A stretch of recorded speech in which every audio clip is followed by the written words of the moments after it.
पहले की मूवीज के अंदर वो चलाते थे, फिर उन्होंने DB9 चलाई, तो ये वही वाला वेरिएंट है, बट इसको थोड़ा सा अपग्रेड कर रखा है। वो कैसे कि इसके अंदर ये एक फीचर ऐड किया हुआ है, यानी कि इलेक्ट्रिक मोटर्स का। इतनी महंगी कार में अगर आपको एक इंडिकेटर दिखाऊं तो वो बहुत सस्ता लगा हुआ है। ये इसका साइड इंडिकेटर है, क्योंकि इसको रोड लीगल बनाने के लिए ये सब चीजें करनी पड़ती हैं, जैसे side indicators, side view mirrors, fenders और ब्रेक लाइट्स। फील ही अलग है इसका यार। चलो आओ थोड़ी सी पास से अगर इसको दिखाने की और एक्सप्लोर करने की कोशिश करें, तो उसके सबसे पहले एग्जॉस्ट पाइप। ये जो एग्जॉस्ट पाइप है, डुअल एग्जॉस्ट पाइप, ये कितने मतलब कि किस टाइप से इसका जो बैक क्रिएट किया गया है, जैसे फार्मूला 1 से तो थोड़े बहुत इंस्पायर्ड होते हैं ना ये। तो ये जो नीचे लाइट देख रहे हैं हम, जो फार्मूला 1 F1 के अंदर जो लाइट ब्लिंक करती है ना, वो ये है लाइट। लेकिन अगर आप फेरारी का ये यहाँ से ये देखे ना इंटीरियर, तो कुछ इस टाइप का दिखेगा। क्या सीन है अंदर से ना, बिल्कुल मतलब एल्कैंटेरा फैब्रिक के साथ में लेदर स्टिच स्टीयरिंग व्हील और काफ़ी सारे गैजेट्स, और फिर एक ऐसी डाउन सीट्स। अब मुझे ऐसा लगता है कि जब इसके अंदर ड्राइवर बैठता होगा, क्योंकि अभी तक मैंने ये ड्राइव नहीं करी ये वाली स्पेशली, तो वो ज़मीन से सिर्फ इतना ही ऊपर है, इतना ही ऊपर है। तो centre of mass, centre of जो पोर्शन होता है वो तो बहुत ज़्यादा इंक्रीज हो गया ना। तो ये चीज़ माइंड ब्लोइंग है, कुछ डिफरेंट टाइप की है। इतनी महंगी कार में अगर आपको एक इंडिकेटर दिखाऊं तो वो बहुत सस्ता लगा हुआ है। ये इसका साइड इंडिकेटर है, क्योंकि इसको रोड लीगल बनाने के लिए ये सब चीजें करनी पड़ती हैं, जैसे side indicators, side view mirrors, fenders और ब्रेक लाइट्स। एक और चीज दिखाऊं इस गाड़ी के अंदर की, कि यहाँ पे ना 3 बटन है, और ये जो 3 बटन है, एक पे लिखा हुआ है आर, एक पे लिखा हुआ है ऑटो। आर जो है वो आपका जो रिवर्स है उसके लिए, और ऑटो जो है वो ऑटो बेसिकली ट्रांसमिशन नहीं है, क्योंकि कार ही ऑटो है, लेकिन यहाँ पे जितने फीचर्स है ना उससे वो कंबाइन हो जाता है पीछे। फिर इसमें सबसे नीचे आता है लॉन्च कंट्रोल। अब लॉन्च कंट्रोल क्या होता है कि आप ना इसका ना फ्यूल मिक्सचर भी वगैरह छेड़ सकते हैं। वो कहाँ से छेड़ सकते हैं, इसके स्टीयरिंग, फरारी का जो स्टीयरिंग है आप अगर देखें तो स्टीयरिंग के अंदर ही बहुत सारे कंट्रोल्स हैं। ये अगर आप देख रहे हैं ना, तो ये कुछ ही गाड़ियों के अंदर एक्सेस होता है जहाँ पे कि आप इतना ज़्यादा डीप में जा सकते हैं। तो जैसे ही आप लॉन्च करते हैं तो ये एक कॉम्बिनेशन बनाता है फ्यूल एंड एयर मिक्सचर का, और जो कार है वो रॉकेट की तरह निकलती है और वो लॉन्च हो जाती है। इतनी सुपर फास्ट और सुपर स्पोर्ट्स कार के बीच में मेरे को दिखी है ये है जेम्स बॉन्ड की एस्टन मार्टिन।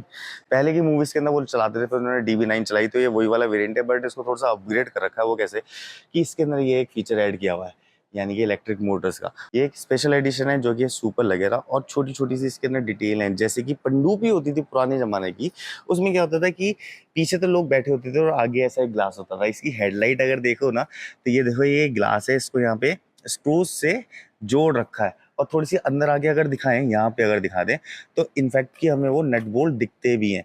और अगर ये वाला पोर्शन देख रहे हो, ये है इसका DRL, जो कि DRL बल्ब आगे से नहीं दिखेगा, वो पीछे से दिखता है DRL बल्ब। जब वो लाइट ऑन करेगा तो लाइट, इसकी लाइट रिफ्लेक्ट होगी अपनी मेन लाइट पे, हेलोजन हेडलैम्प पे, वो लाइट दिखेगी दूसरे को। तो DRL कॉन्सेप्ट कहाँ से चलता आ रहा है, डे टाइम रनिंग लाइट का, अभी LEDs के अंदर कन्वर्ट हो गया, और ऐसी कार्स के अंदर ये होना ही जरूरी था। फिलहाल ये इसकी है ग्रिल।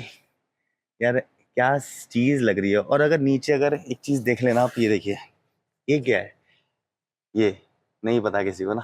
ये बहुत ही अमेजिंग चीज है। क्या होता था कि पहले ना प्लेन से इंस्पायर्ड कार्स बहुत ज्यादा बनाई जाती थी, कि एरोप्लेन से इंस्पायर्ड होनी चाहिए।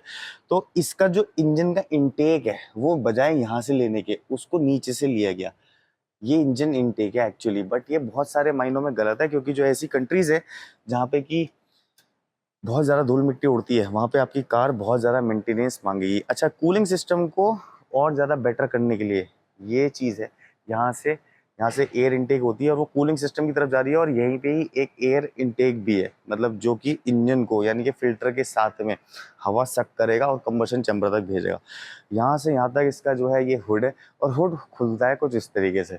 और ये जो व्हील्स हैं, ये क्लासिक व्हील्स हुआ करते थे। वो कैसे कि इनमें ये जो स्पोक्स है ना, ये डाले जाते थे। उस वक्त वो टेक्नोलॉजी नहीं थी कि हमें जब इसको लमो रेस के अंदर चलाना है, जो कि 24 आवर्स की होती है, तो वहाँ पे ना बहुत सारी चीज़ें ठुकती थी, आपस में गड्ढे भी मिलते थे कहीं पे, तो वहाँ पे ये वाले व्हील्स यूज़ होते थे। इनमें अपनी खुद की स्पोक्स की एक ऐसी स्पंचनेस होती है, वो तो होती है। दूसरी बात ये कि अगर कहीं पर ठुक भी जाता है तो थोड़ा बहुत टेढ़ा होने के बाद में चल सकता है।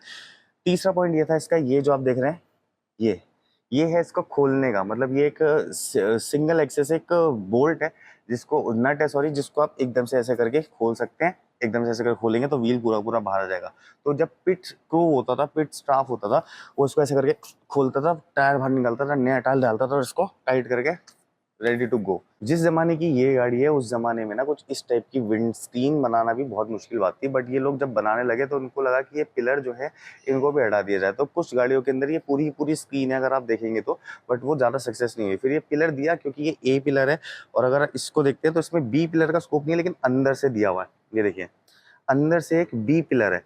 ये बहुत ही ज्यादा ना डीप चीजें हैं जो कि कोई नहीं देखता इन गाड़ियों के अंदर, कोई नहीं बताता। ए पिलर बी पिलर कार के अंदर होना जरूरी है, और अगर सी पिलर मिल जाए तो बहुत ही बढ़िया है। फिर पीछे से कुछ ऐसा पोर्शन आता है सुपर फाइन गुड लुकिंग। ये रहा इसका फ्यूल इनलेट।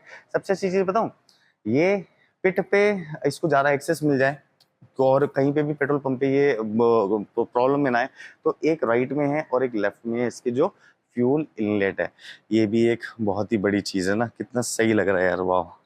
पीछे से एग्जॉस्ट और ये जो पूरी कार है ये बहुत ही फाइन है। इसी के पीछे ये पोर्शा खड़ी है हमारे पास में, ये भी क्लासिक के अंदर ही आती है।